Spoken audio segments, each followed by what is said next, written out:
Good morning, Devils fans. It is 8 o'clock on July 6th, and we have gone yet another day without any moves being made. From my understanding, the holdup is a combination of DeBrincat and Tarasenko not landing in their new destinations, but once those two are figured out, the rest of the dominoes should start falling. So, in the spirit of nothing being done currently, and the fact that I have already covered the two positions of winger and goalie that I think we might add at, I want to take today's episode to discuss what would our roster look like if we don't make any more moves. So I have our guys currently signed to contract.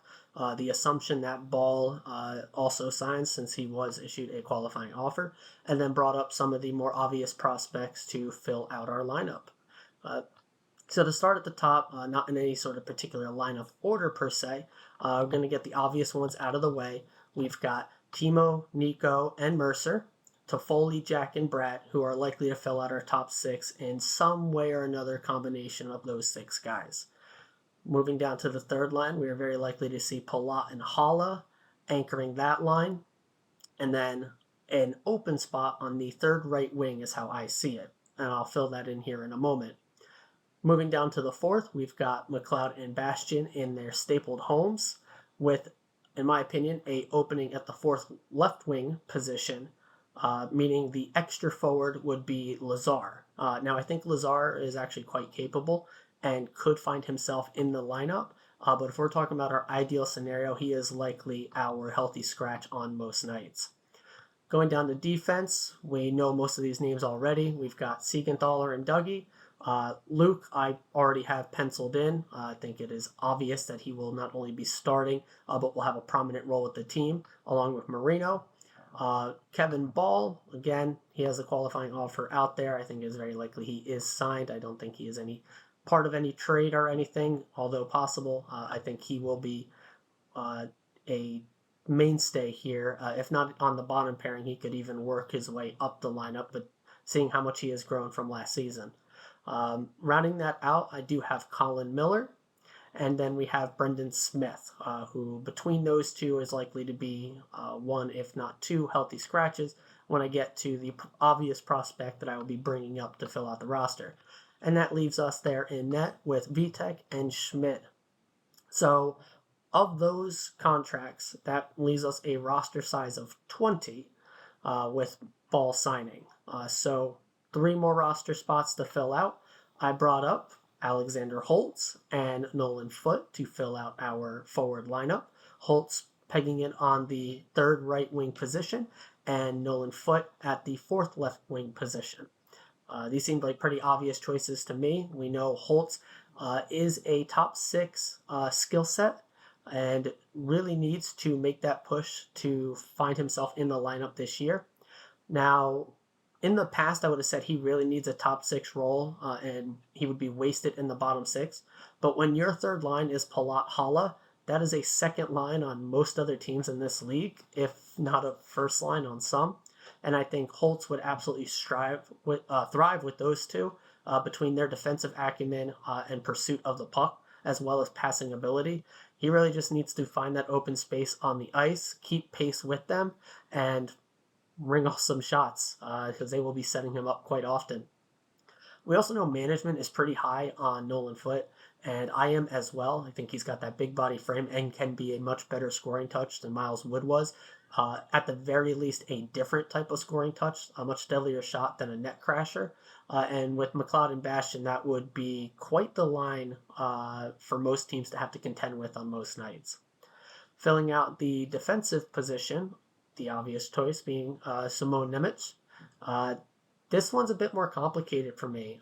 We already have 7 defensemen signed. He would be 8, and I don't think it's as likely we carry 8 defensemen as it would be we'd have 7 there and bring up an extra forward. But it is certainly possible, at least to start the season, to give Nemec some time and see if he doesn't already force his way into the lineup out of camp, if a few games in the NHL would give him that ability in the coach's eyes that he could fill that role. On a lot of the lineups, I have seen Colin Miller penciled in on the right defensive third line position. Well, I think he can definitely play that spot. He has done it before. Looking at Dover Sports line trackers, if you guys aren't familiar with it, it for the most part compiles line mates of every player in the league and how much time they play with that player and the percentage of their ice time playing that position.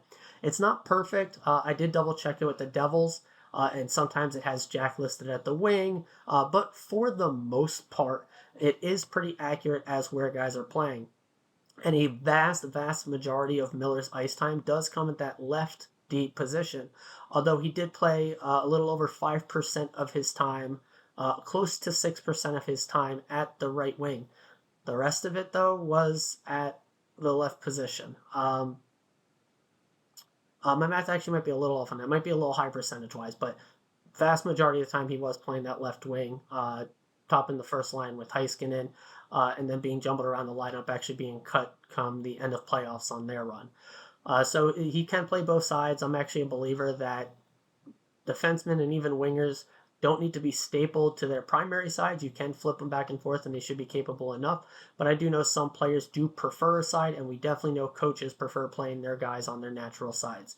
So we'll see what they do with Miller. He is listed as a right defenseman, but he did play mostly on the left. So if you factor that in, it would then be between Smith, Miller, and Ball for that bottom left D position, with Nemec filling in the bottom right D. With that being the case, I do think Miller and Smith are there as stopgaps for Nemec not being ready, and they can fill in.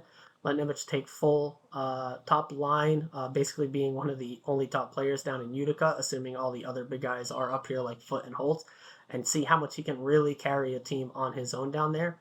But I'm high on Nemec. I think there's a very good chance he forces his way on this team, and then we're likely maybe seeing Smith to go through waivers, with Miller, I think, higher than him on the depth chart to remain on the team if that were to be the case.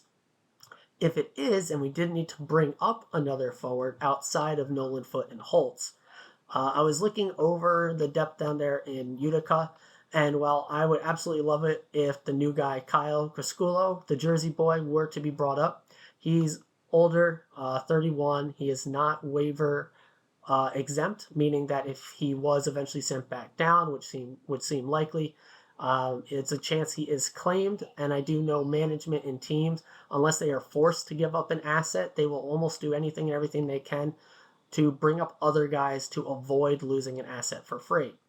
So with that being the case, I think we might actually see a shot of like Brendan Hollonen.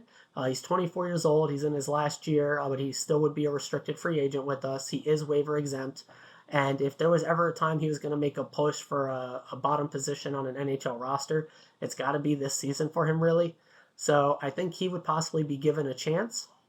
Outside shot of guys like Graham Clark, who does need to force his way onto this team at some point at 22. If he was going to do it, it's got to be coming up.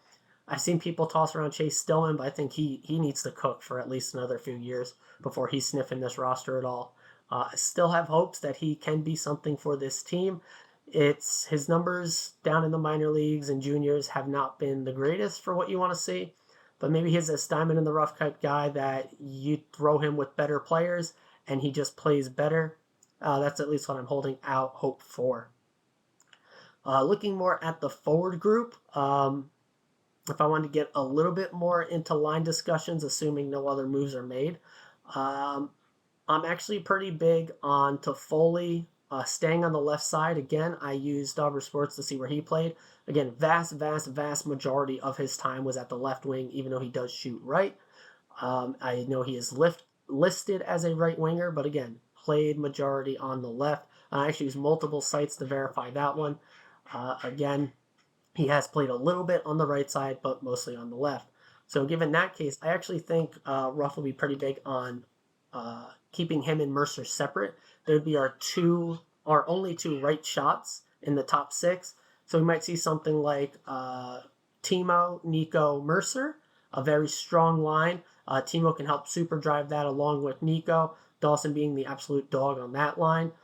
Then followed up with Toffoli, Jack Bratt. The skill and scoring ability of that line is absolutely insane. Moving down to the third line, you keep Palat, Holla, fill in with Holtz. You've got absolute grind mentality, multiple dogs, and a killer shot with Holtz. and then finishing it off with Foot, McLeod, Bastion, who can really bring that weight and heaviness that you like to normally see on a fourth line. I did pump these guys into the roster builder on Cap Friendly to see what we would be looking at cap wise. So with no other moves, keep the roster as is. Signing Ball, I gave him 1.2. I think it might be in that range, possibly even lower. Be a pretty decent pay bump for him, but he can argue he got a bit of top line defensive play in the playoffs on his resume now, and he had really good minutes during the playoffs and regular season. But he was also healthy scratched an okay amount. So I can see from both sides. I think he gets a little bit of a pay bump. It might not be that much, but I gave him a little extra just, to play it on the safer side. So with Holtz, Foot, and Nemec all on their ELCs, with the rest of the roster, it would leave us with a cap space of just over 1.7 million. So come the trade deadline, it gives us a little room to play with, and I think it leaves us in a really good spot. I would actually feel quite confident going into the season starting with this, seeing how it plays out with the young guys, and really either filling in the roster earlier in the season. As we know, Tom thinks, and I agree, that bringing in a new guy to the team, they take at least 20 games to get acclimated, and there's really not too much time, as we saw with Timo, post-trade deadline to get that done.